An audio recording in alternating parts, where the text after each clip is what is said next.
प्रिय विद्यार्थियों, सुप्रभात। मैं आपका हिंदी अध्यापक धनीराम इप्टा। कैसे हैं आप लोग? उम्मीद है कि आप सभी सुखी होंगे और प्रसन्न होंगे। सोमवार को कोई वीडियो अपलोड नहीं किया गया था क्योंकि मैं अभी इस प्रयास में था कि आप लोगों की जो निर्धारित पाठ्य पुस्तकें हैं उनको खोजा जाए, उनकी व्यवस्था की जाए और उन्हीं के अनुसार आप लोगों को पढ़ाया भी जाए। तो मैंने पूरा प्रयास कर लिया है और मैं बुक्स भी लाया हूँ। तो आज मैं आप लोगों को उन्हीं बुक्स के आधार पर बताऊंगा कि आप लोगों की ये बुक्स है, कौन सी बुक्स है आपकी। तो इसमें आप देख पा रहे होंगे ये आपकी रोहिणी हिंदी व्याकरण जो है वो आपकी बुक्स है और ये ICSE हिंदी क्लास 8 के लिए ये रोहिणी हिंदी व्याकरण बुक इस वर्ष के पाठ्यक्रम के लिए निर्धारित की गई है। तो आज मैं आप लोगों को इसी के आधार पर आगे की स्टडी कराऊंगा। तो आप देख लीजिएगा, आपको अभी स्क्रीन पर आपकी जो बुक्स है वो भी दिखाई जाएगी। तो देख लीजिए, ये आपकी बुक आ चुकी है जिसका नाम रोहिणी, जिसमें आप देख रहे हैं सोफी लर्नर्स पब्लिकेशन है ये, और रोहिणी हिंदी व्याकरण है, भाग इसमें 8 था हुआ है। तो ये आपकी बुक्स है जो इस बार ये निर्धारित की गई है। तो इसी को आपको पढ़ना है और इसमें जितने भी टॉपिक दिए गए हैं यानी जो भी लेसन हैं उन लेसन्स के अकॉर्डिंग मैं आप लोगों को अभी बताऊंगा। और आप लोगों ने जो लेसन पढ़ लिए हैं, देखिए मैं एक निवेदन पहले भी आप लोगों से कर चुका हूं कि जो हिंदी व्याकरण है वो कभी बदलती नहीं है, वो एक जैसी ही रहती है। बस ये है कि उसका विस्तार हो जाता है। जैसे आप छोटी क्लास में हैं तो आपको थोड़ा कम पढ़ना पड़ेगा, आप जब बड़ी क्लास में जाते हैं तो उसी टॉपिक में आपको ज़्यादा डिटेल में पढ़ने को मिल जाता है। तो उसमें ऐसा कुछ नहीं होता है। तो आप ये मत मानिए कि हमने जो पढ़ा क्या वो इस किताब में नहीं है, तो ऐसा बिल्कुल भी नहीं है, क्योंकि हिंदी व्याकरण जो होती है वो सभी में एक जैसी ही होती है। तो आपने जो टॉपिक पढ़ लिए हैं उन टॉपिक के बारे में भी आपको बता दूंगा और ये भी बता दूंगा कि आपकी इस किताब में कितने टॉपिक हैं। तो आइए जानते हैं। तो आपकी जो हिंदी की ये जो बुक है ग्रामर की, रोहिणी हिंदी व्याकरण, तो इसकी विषय सूची हम आपको यहाँ दे रहे हैं जिससे आप ये जान जाएं कि ये आपकी जो बुक्स है इसमें कितने लेसन हैं और कितने लेसन आपने अभी तक पढ़ लिए हैं और कौन कौन से टॉपिक आपको अब पढ़ने रह गए हैं। तो प्रिय विद्यार्थियों, इसमें देखिए जो आपकी ये बुक है ये 2 भागों में विभाजित होगी, यानी 2 पार्ट्स में डिवाइड होगी, जिसमें देखिए खंड खा होगा और खंड खा होगा, यानी का और खा ये 2 खंड होंगे। तो खंड का में कितने लेसन हैं और खंड खा में कितने लेसन हैं उनका भी विवरण हम आपको यहाँ दे रहे हैं।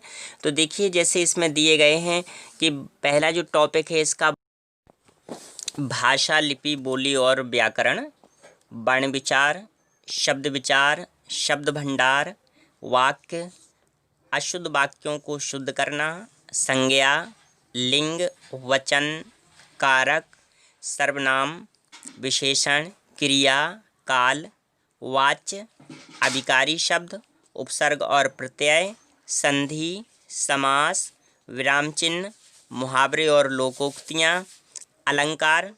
इसके बाद खंड खा में दिया गया है अपठित गद्यांश, संवाद लेखन, अनुच्छेद लेखन, कहानी लेखन, सार लेखन, पत्र लेखन, निबंध लेखन।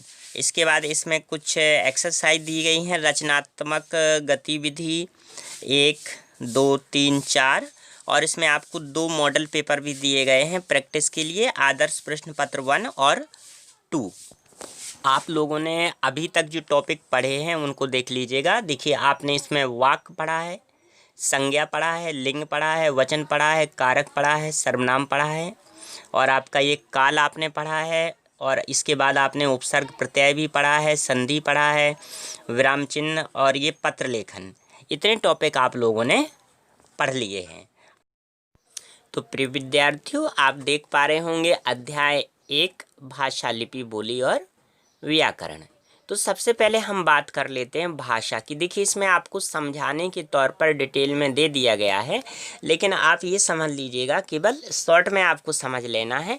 वैसे हमने आपकी सुविधा के लिए पूरा का पूरा ये जो पेज है उसको पेस्ट कर दिया है, जिससे आप ये समझ लें, बिल्कुल आपको ये फील हो कि आप अपनी क्लास में ही हैं और बुक्स को ही पढ़ रहे हैं।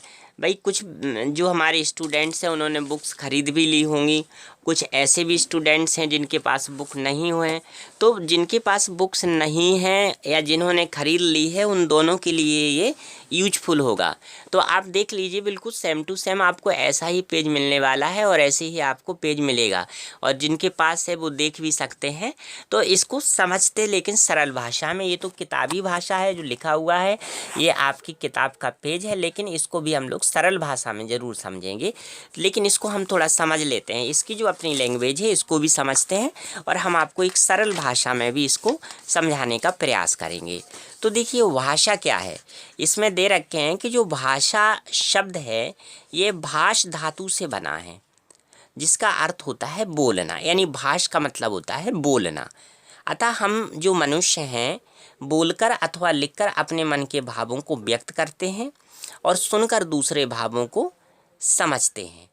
तो बोलने की, समझने की और लिखने की ये जो प्रक्रिया है यही भाषा कहलाती है। फिर भी हम देखते हैं कि मनुष्य एक सामाजिक प्राणी है। समाज में रहकर उसे अपने भावों एवं विचारों के आदान प्रदान की आवश्यकता होती है। यानी अगर हम समाज में रह रहे हैं तो हमको क्या है कि अपनी बात को कहने के लिए और दूसरी बातों को सुनने के लिए ये प्रक्रिया अपनानी पड़ती है। यानी हम अपनी बात को बोलकर, लिखकर, समझकर एक दूसरे से प्रकट करते हैं, जिसके लिए वह भाषा का प्रयोग करता है, यानी जिसके लिए हम सभी लोग भाषा का ही प्रयोग करते हैं। वह अपने आसपास विभिन्न गतिविधियों को देखता है, समझता है तथा उन्हें दूसरों को समझाना भी चाहता है। यानी हम जब भी समाज में रहते हैं तो अपनी गतिविधि को, अपनी जो प्रक्रिया होती है उसको हम समझते हैं और दूसरों को भी हम समझाने का प्रयास करते हैं। और हम अपने भावों को व्यक्त करने के लिए कभी कभी संकेतों का भी सहारा लेते हैं, पर संकेतों द्वारा व्यक्त विचारों की एक सीमा भी होती है। संकेतों द्वारा विचारों को गहराई से प्रकट नहीं किया जा सकता। अतः हम सभी को एक ऐसे माध्यम की आवश्यकता होती है जिसके द्वारा हम अपने विचारों को व्यक्त कर सकें। तो वह माध्यम है हमारी भाषा।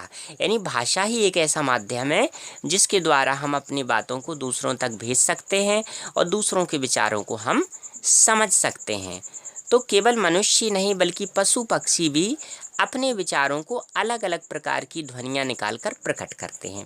यानी हम ही लोग नहीं, देखिए जो जानवर हैं, पशु हैं, पक्षी हैं, वे भी अपने मुँह से कुछ बोलते हैं, कुछ ध्वनियाँ प्रकट करते हैं, तो उनके माध्यम से वो अपने विचारों को व्यक्त करते हैं। तो हम लोगों ने सरल रूप में जान लिया कि भाषा वह साधन है जिसके माध्यम से मनुष्य अपने मन के भावों एवं विचारों का आदान प्रदान करता है। तो ये जो पॉइंट है ये बाद में जो दिया गया है, केवल आपको इस पर ध्यान देना है और इसको समझना है कि भाषा क्या है। भाषा वह साधन है जिसके माध्यम से मनुष्य अपने मन के भावों एवं विचारों का आदान प्रदान करता है। प्रिय विद्यार्थियों, हम यहाँ पर संसार में बोली जाने वाली कुछ भाषाओं के बारे में भी बात कर लेंगे। देखिए संसार में विभिन्न प्रकार की भाषाएं बोली और लिखी जाती हैं, जैसे अंग्रेजी, चीनी, हिंदी, अरबी, उर्दू, जर्मन, रूसी, जापानी, फ्रेंच इत्यादि। संस्कृत हमारे देश की एक प्राचीन भाषा है और ये हमारे जो धार्मिक ग्रंथ होते हैं इसी भाषा में लिखे गए हैं। संस्कृत से विभिन्न जो भारतीय हैं भाषाएं हैं उनका जन्म भी हुआ है, जिनमें हिंदी प्रमुख है। तो भारत के संविधान में हिंदी को राजभाषा माना गया है और हमारे संविधान में हिंदी सहित 22 भाषाओं को मान्यता दी गई है। और जिन 22 भाषाओं को मान्यता दी गई है वो 22 भाषाएं भी मैं आपको यहाँ पर दे रहा हूँ, जिनमें हिंदी, उर्दू, पंजाबी, उड़िया, गुजराती, मराठी, तेलुगु, असमिया, तमिल, संस्कृत, सिंधी, कन्नड़, मणिपुरी, मलयालम, बंगला, नेपाली, कोंकणी, मैथिली, बोडो, संथाली और आपका ये डोगरी और कश्मीरी। तो हिंदी भाषा भारत के एक बड़े क्षेत्र में बोली जाती है, इसलिए इसे हम लोग इसे राष्ट्रभाषा भी कहते हैं। हिंदी देखिए सरल भी है और वैज्ञानिक भाषा भी है। देश के अधिकांश लोग इस भाषा को समझते हैं और हिंदी भाषा को बढ़ावा देने के लिए प्रत्येक वर्ष 14 सितंबर को भारत में हिंदी दिवस मनाया जाता है। आप याद रख लीजिएगा कि हिंदी दिवस 14 सितंबर को मनाया जाता है। हिंदी दिवस 14 सितंबर को इसलिए मनाया जाता है क्योंकि 14 सितंबर सन 1949 यानी 14 सितंबर 1949 को इसे संविधान में राजभाषा का दर्जा प्राप्त हुआ था। इसलिए हम हर वर्ष 14 सितंबर को यानी 14 सितंबर को हिंदी दिवस मनाते हैं। तो प्रिय विद्यार्थियों, आइए अब हम जान लेते हैं भाषा के रूपों के बारे में। जो भाषा के कुछ रूप हैं तो उन भाषा के रूपों के बारे में हम जान लेते हैं। तो यहाँ आप देख पा रहे होंगे, इसमें हमने भाषा के रूप के पहले भी कुछ पॉइंट ये दे दिया था, भाषा से ही रिलेटेड है ये, कि विश्व के अलग अलग भागों में अलग अलग भाषाएं बोली जाती हैं। तो ये आप सभी जानते ही हैं कि जो भी हमारा संसार है, तो इस इतने बड़े संसार में हम लोग सब अलग अलग भाषाओं का प्रयोग करते हैं। तो भारत में बोली जाने वाली भाषाएँ, इसमें ये पॉइंट है, तो इसको आप थोड़ा सा गौर कर लीजिएगा कि भारत में जो बोली जाने वाली भाषाएँ हैं वो कौन कौन सी हैं। तो देखिए, भारत में जो भाषाएं बोली जाती हैं वो क्या है, परिवारों में डिवाइड हैं, यानी उनको एक फैमिली मान लिया जाता है कि ये भाषाओं की फैमिली है। तो देखिए, भारत में मुख्य रूप से दो परिवार होते हैं कि जिनमें देखिए आपका एक होता है आर्य भाषा परिवार और दूसरा होता है द्रविड़ भाषा परिवार। ये आपको केवल हम अभी संक्षिप्त रूप से समझा रहे हैं। वैसे अगर हम इसके विषय में जाएंगे तो ये विषय बहुत विस्तार हो जाएगा इसका, क्योंकि ये जो बोलियां हैं, भाषाएं हैं, इसका भी अपना एक पूरा का पूरा टॉपिक है, ये बहुत बड़ा टॉपिक हो जाता है। तो इसलिए आपको केवल आपकी कक्षा के स्टैंडर्ड को ध्यान में रखते हुए ये संक्षिप्त में बताया जा रहा है कि भारत में मुख्य रूप से जो होते हैं वो आर्य भाषा परिवार होता है, द्रविड़ भाषा परिवार होता है। तो देखिए, अब इसके साथ साथ जो विभिन्न राज्यों में बोली जाती हैं भाषाएं, वो देखिए हिंदी है, बांग्ला है, पंजाबी है, तेलुगु है, तमिल है, मलयालम है, गुजराती है, मराठी है, ये सब बोले जाते हैं।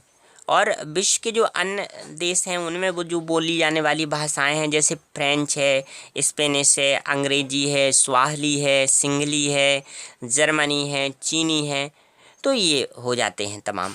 तो ये तो खैर आपको संक्षिप्त रूप से बताया गया था। अब हम लोग चर्चा कर लेते हैं भाषा के रूपों के बारे में।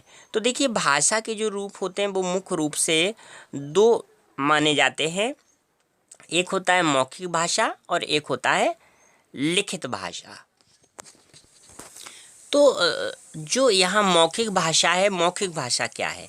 देखिए, जब हम बोलकर अपने विचार व्यक्त करते हैं तो उसे हम मौखिक भाषा कहते हैं। मौखिक भाषा का प्रयोग हम वार्तालाप करने में, टेलीफोन पर बातचीत करने में, साक्षात्कार करने में यानी इंटरव्यू जब हम देते हैं या लेते हैं, पढ़ाने में, जैसे कि मैं आपको पढ़ा रहा हूँ तो मौखिक भाषा का प्रयोग कर रहा हूँ, समझाने में, संगीत सुनने तथा कमेंट्री इत्यादि के लिए करते हैं। नाटक, फिल्म आदि में कलाकार संवादों का उच्चारण बोलकर ही करते हैं। तो मौखिक भाषा में ध्वनियों का प्रयोग किया जाता है। तो मौखिक भाषा में ध्वनियों का प्रयोग किया जाता है, इससे मतलब कुछ नहीं है, केवल इतना है कि हम जो बोल रहे हैं तो बोलने में कोई ना कोई तो हमारे स्वर निकलेंगे ही, हैं। तो बस इतनी सी बात है। तो आपको इसमें केवल इतना समझना है कि जब हम बोलकर अपने विचार व्यक्त करते हैं तो उसे हम मौखिक भाषा कहते हैं। और इसके उदाहरण के तौर पर आप लिख सकते हैं कि जैसे वार्तालाप करना, टेलीफोन पर बातचीत करना, पढ़ाने के लिए, समझाने के लिए, ये सब आप इसमें उदाहरण के तौर पर लिख सकते हैं या समझ सकते हैं। तो चलिए अब हम बात कर लेते हैं लिखित भाषा की। तो लिखित भाषा को भी आप लोग समझ ही गए होंगे कि आखिर ये जो लिखित भाषा है वो लिखित भाषा क्या है।